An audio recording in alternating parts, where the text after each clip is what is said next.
Dear students, today we will learn on esophageal atresia with tracheoesophageal fistula. So let us learn first the terminology. So atresia. Esophageal atresia means failing of the organ to form a continuous passage. That is atresia. Means we know that the esophagus is continued and meeting in the stomach, correct? So in this condition what will happen? This esophagus is not meeting at the stomach. Somewhere in middle it is blunt. Blunt means there is no continuous passage. વચ્ચેથી આમ બંધ છે બરાબર. એટલે આ કન્ડિશનમાં શું થશે? જ્યારે baby will suck milk, baby will take milk, so the esophagus will get filled up. When the esophagus getting filled up, baby automatically will vomit. Because normally what happens, whatever food we take from mouth to esophagus, it goes into the stomach. But because here there is esophageal atresia, esophagus is closed, blind pouch. Okay, so the esophagus getting filled and baby removes. That is the condition called atresia. Now, tracheoesophageal fistula. We know trachea, no? Behind trachea there is esophagus. So here, abnormally there is connection with the esophagus and trachea. So when the baby takes milk, some milk goes direct from the esophagus to the trachea. Now if anything goes into the trachea and then into the lungs, what will happen to us? All of a sudden cough, choking and sinuses. So this is the condition that occurs in this disease condition. And this is congenital. Congenital means present at birth. So let us also see in this diagram. I will explain you in this diagram, you will understand better. Okay. So you can see that, okay, mouth, there is trachea and this is esophagus. So can you see that there is no continuous passage? Esophagus somewhere stops here in the middle, no? It is closed pouch.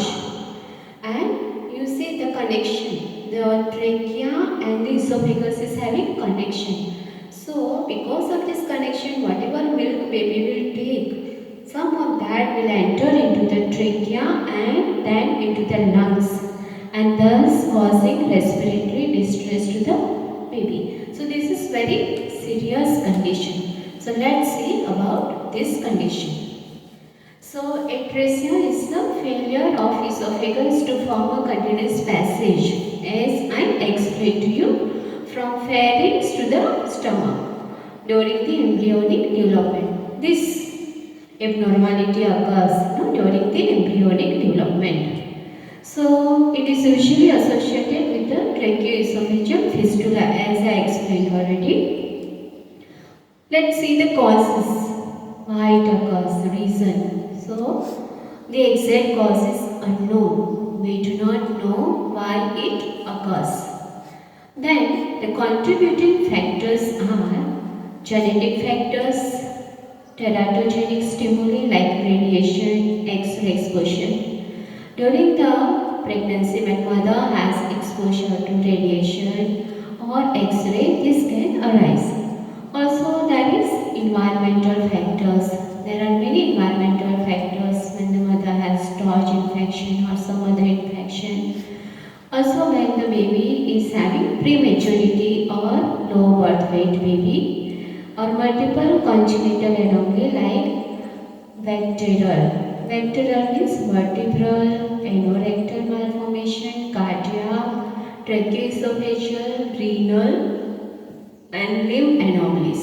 So there can be multiple congenital anomalies present along with this disease condition. So all these were the causes causing this disease condition. Okay, let's see the pathophysiology. Already I explained to you that what will happen if the esophagus is closed and not continuous passage within the stomach. So because it is closed, when the baby takes milk, the milk remains in the esophagus, it gets filled up. When it is filled up, the baby regurgitates, vomits out all of sudden because it does not go into the stomach. And if there is fistula connection with the trachea, then what will happen? Some of the milk can directly enter into the trachea through this fistula, and it will cause the choking, coughing and sinuses to the baby. So this is what happened. So because of this, the baby will have accumulation of the saliva or the feed in the esophageal pouch, then there is regurgitation and abdominal distension due to the air entry through the fistula into the stomach. And then there is respiratory distress. So all these signs and symptoms can be present in the baby. Okay, now we see the types. The types can be divided.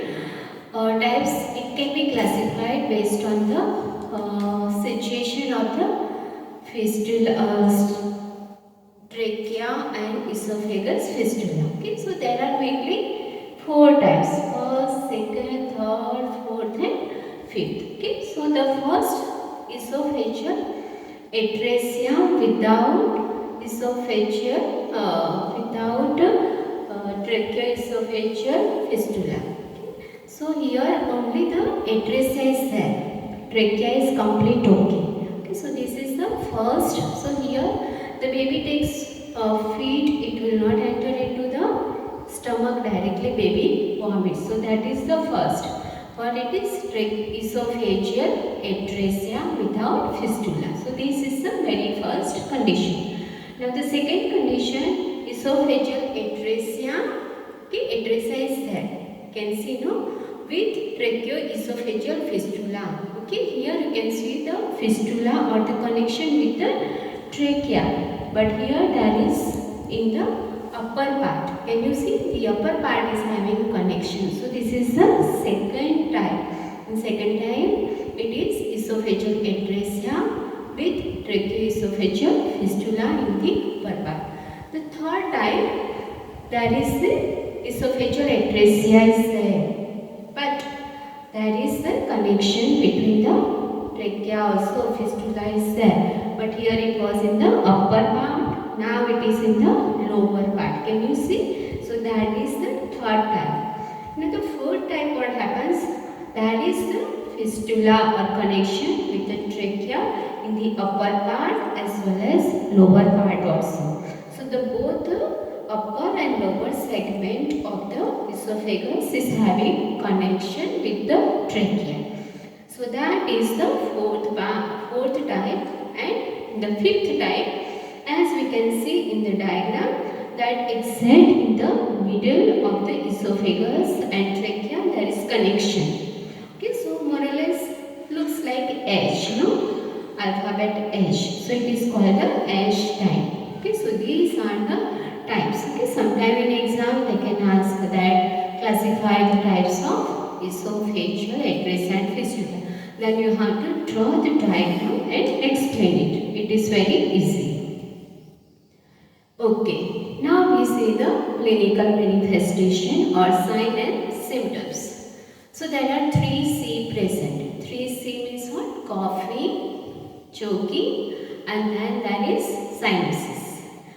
There is excessive salivation and rolling of saliva. So in baby's mouth, lot of saliva getting collected. In our mouth also there is salivary gland, so what saliva forms. But what will happen? We swallow it, no? From the esophagus it directly goes into the stomach. But here baby's esophagus is closed pouch. Therefore it gets collected and comes out through the mouth. Okay. Then there is regurgitation of the feeds. Whatever baby takes milk, it vomits out. There is abdominal distension. Why? Because of the fistula with the trachea. The air enters into the stomach also. Then poor feeding is there. Laryngeal spasm is present. Respiratory distress if the type is tracheoesophageal fistula. Okay, now we see the diagnosis. How we can diagnose this condition? So, the simple diagnosis is that you pass the simple catheter or the feeding tube through the nose into the baby's esophagus. So what will happen? The feeding tube will recoil in baby's mouth. It will not enter into the stomach. Normally when we insert the feeding tube, what will happen? Through the esophagus it will reach into the stomach. But here esophagus is closed. So what will happen? The feeding tube recoils in the mouth itself. So that is the first sign, and you can see in the oral cavity. Second, we can take the chest x-rays. It can be seen the abnormality there. Then abdominal x-ray we can take. So that is gas in the stomach. Okay, all these things will be present in abdominal x-ray. Also we can go for the bronchoscopy. That also will detect this condition. Now we go to the management. So immediate management, what we have to do? As soon as we diagnose this condition, the baby is given propped up position at 30-degree angle to prevent the regurgitation. Then also you administer the oxygen because there is choking and cyanosis. Then as soon as we label this baby is esophageal atresia with the fistula, so that time you have to keep the baby NVM nearby mouth. If we feed the baby, what will happen? If there is fistula, some of the milk will enter into the baby's trachea and lungs, and it will cause the respiratory distress. Okay, then insert the nasogastric tube to decompress the stomach. Then frequent suctioning, gentle suctioning we have to do. Then maintain child's nutrition. How we will maintain? Through the intravenous fluid. Keep baby under the radiant warmer to maintain the warmth of the baby. Prevent infection by aseptic techniques. Administer antibiotics. Okay, now we come to the management. So there is no medical management for this, only surgical management we can do. So here what the surgeon will do is end-to-end anastomosis. Anastomosis means the two blind pouches that the doctor will remove and connect. Okay, whatever these two blind pouches are there of the esophagus, that he will cut, he will incise, and then he will connect both the blind part. So the connection is made into the esophagus. Okay, and if there is any fistula present with the trachea, so what the doctor here will do? Thoracotomy will do, and he will close this fistula, the abnormal connection that is present with the trachea. So this surgery is done when the baby is in stable condition. Baby is having 2 kg body weight and no pneumonia is present. That time only we can do this surgery. Okay, we come to the medical management. Medical management is same like any other condition, pre and post-operative management. Pre-operatively what we will do? We will give the head up or propped up position at the 30-degree angle. Then change the position of the baby frequently. Then gentle suctioning. Maintain warmth. Then prevent infection, so hand washing, aseptic techniques. Then provide basic hygienic care to the baby. Then record of the vital signs, okay, respiratory distress, all this. Maintain IV fluids, intake output chart, etc. Post-operatively what we will do? So after the surgery there may be tracheal intubation. So you keep the tubing pattern, see that it is not blocked, suctioning. Okay. Then provide ventilator, support if the baby is on ventilator. Then change the position. Elevate the head at 20 to 30-degree angle. Then provide gentle chest physiotherapy, maintain nutrition through the IV fluids. Also then provide the care of the incision, that is the dressing, and promote parent and infant attachment, let the parents visit the baby. Now we come to the complications. Which are the complications that can arise in this condition? So here pneumonia, hydrothorax, pneumothorax, dehydration, electrolyte imbalance and strictures can arise.